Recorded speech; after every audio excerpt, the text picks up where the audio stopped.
O baço é um órgão isolado com maior acúmulo de tecido linfóide do organismo e, na espécie humana, o único órgão linfóide interposto na circulação sanguínea.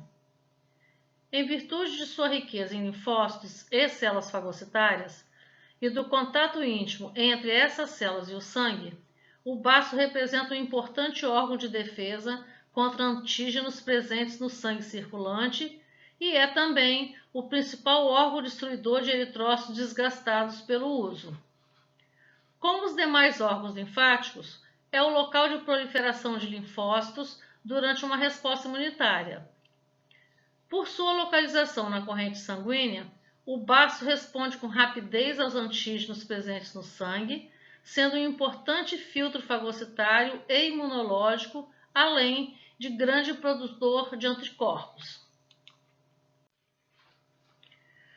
Observando-se a olho nu a superfície cortada de um baço, percebem-se pontos esbranquiçados, que são folículos linfáticos pertencentes ao componente do baço denominado polpa branca. Entre os folículos há um tecido vermelho escuro, rico em sangue, denominado polpa vermelha. Toda a polpa esplênica contém células e fibras reticulares, linfócitos em grande quantidade, macrófagos, células apresentadoras de antígenos e algumas outras células em menor proporção. O baço é revestido por uma cápsula de tecido conjuntivo denso e pequena quantidade de fibras musculares lisas.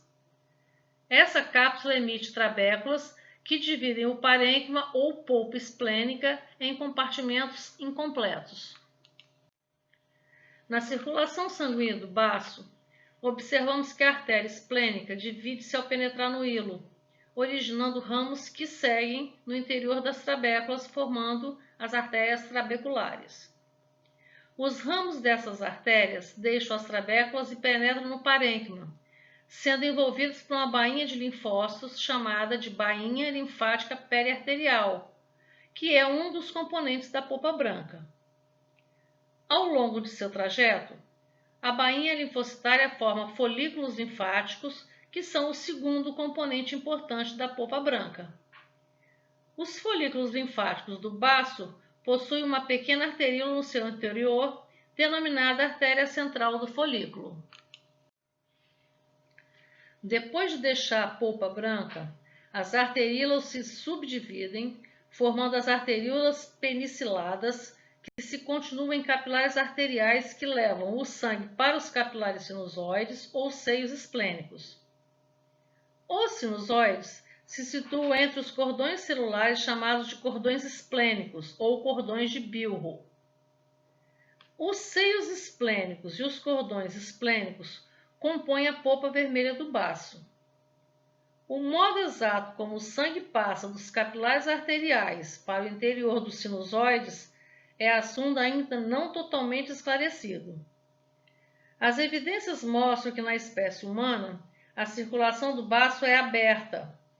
O sangue seria lançado no interior dos cordões esplênicos da polpa vermelha e, em seguida, passaria para o interior dos sinusoides adjacentes a esses cordões. Dos sinusoides, o sangue vai para a veia esplênica, que sai pelo hilo do baço.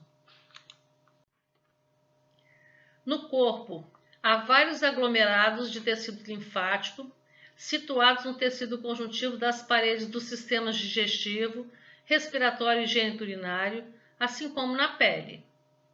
São locais sujeitos a invasões microbianas frequentes, e a localização do tecido linfóide nesses locais é estratégica para detectar antígenos rapidamente, em especial micro-organismos.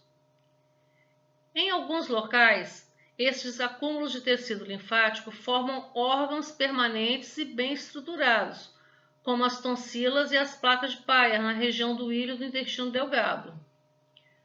Acúmulos temporários de tecido linfático podem ocorrer em qualquer local de tecido conjuntivo se houver inflamação ou infecção local, ou a introdução de antígenos, mas desaparecem após se resolver a causa inicial.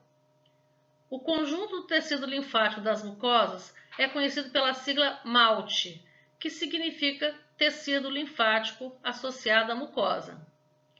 Há denominações específicas para o tecido linfático associado ao tubo digestivo, GALT, aos brônquios, BALT, e à pele, SALT, assim como para outros locais do corpo. As tonsilas são órgãos constituídos por aglomerados de tecido linfático incompletamente encapsulados, colocados abaixo do epitélio de revestimento de porções iniciais dos sistemas digestório e respiratório. De acordo com a sua localização na boca e na faringe, distingue-se a tonsila faringiana, as tonsilas palatinas e as tonsilas linguais. Estão localizadas em posição estratégica para reconhecer antígenos transportados pelo ar e pelos alimentos, desencadeando uma resposta imunitária. As tonsilas palatinas, em número de 2, são localizadas na parte oral da faringe. Nelas, o tecido linfático forma uma faixa relativamente espessa sobre o epitélio estratificado pavimentoso da faringe, com folículos linfáticos e grande quantidade de linfócitos dispostos de maneira difusa. Apresentam invaginações epiteliais que penetram profundamente no parênquima da tonsila, formando as criptas da tonsila. Em caso de inflamação aguda, tonsilite, antigamente denominada amidalite, as aberturas das criptas podem ser vistas como pontos purulentos na superfície das tonsilas. A tonsila faringiana é única e situa-se na porção supero-posterior da faringe. É formada por pregas da mucosa e contém tecido linfático difuso e folículos linfáticos. Essa tonsila não contém criptas. As tonsilas linguais são pequenas, porém mais numerosas do que as outras. Situam-se na base da língua, recobertas por epitélio estratificado plano.